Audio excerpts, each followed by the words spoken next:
ইংরেজদের ছিঁড়ে যাওয়া সেই জুতোটি আমি যখন রাস্তার উপর পেলাম তখন মাকে বললাম, মা এটা কি বাড়ি নিয়ে যাওয়া যায়? কারণ আমার তো জুতো নেই। যদি এই জুতোটা পরেই আমি 200 বছর কাজ চালিয়ে দিতে পারি।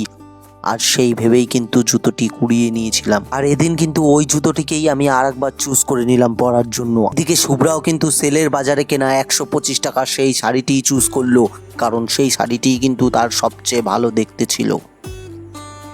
বন্ধুরা, সভ্য শুভ্রা ব্লগসে আপনাদের আরও একবার স্বাগত জানাই। স্কুটিতে যাত্রা করতে করতে এগিয়ে চলেছি। আমরা আজকে যাচ্ছি সুস্মিতার বিয়ে খেতে। তো সেখানে গিয়ে খুব মজা হবে এটুকু আশা রাখছি। আর আমরা যেহেতু একটু লেট করে যাচ্ছি, হয়তো এতক্ষণে বিয়ের অনেকটাই কমপ্লিট হয়ে গিয়েছে। 15 টাকা পার ঘন্টায় সেটিং করা স্কুটি নিয়ে কিন্তু আমরা এগিয়ে চললাম সুস্মিতার বিয়ে খেতে। সেখানে গিয়ে দেখলাম এগেই আমরা কি চন্দননগরে চলে আসলাম নাকি? এ তো চন্দননগরে সেই লাইটিং জগদ্ধাত্রী পুজোর।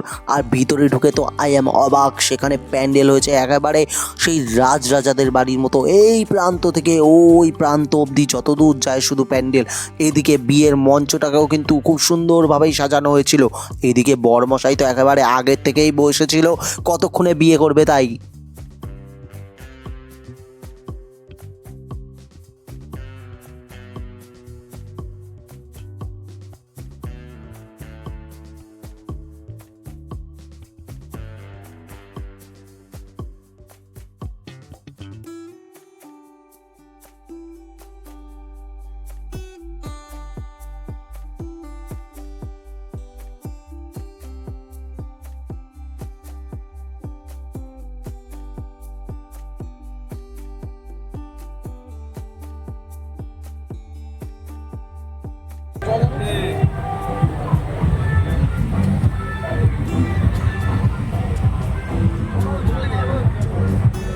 এই যে এতক্ষণে পেয়ে গেছি আমাদের ক্যাটারিং এর মালিক।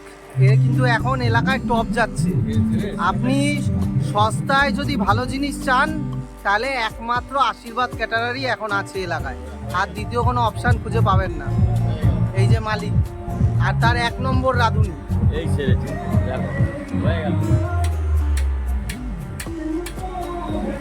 আরে গজুজি,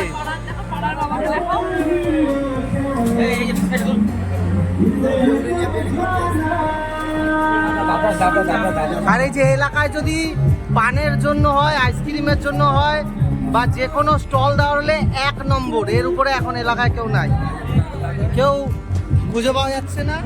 আর এই যে ম্যানেজমেন্টের 1 নম্বর লোক। এই যে সকাল থেকে বিরিয়ানি শুধু প্যাকেট করেই যাচ্ছে, কোনো হাঁপিয়ে যাওয়ার বিষয় নেই তার।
আমাদের এই ভাইটার জন্য একটা পাত্রী চাই, একটা সুন্দর দেখতে সুশ্রী পাত্রী চাই।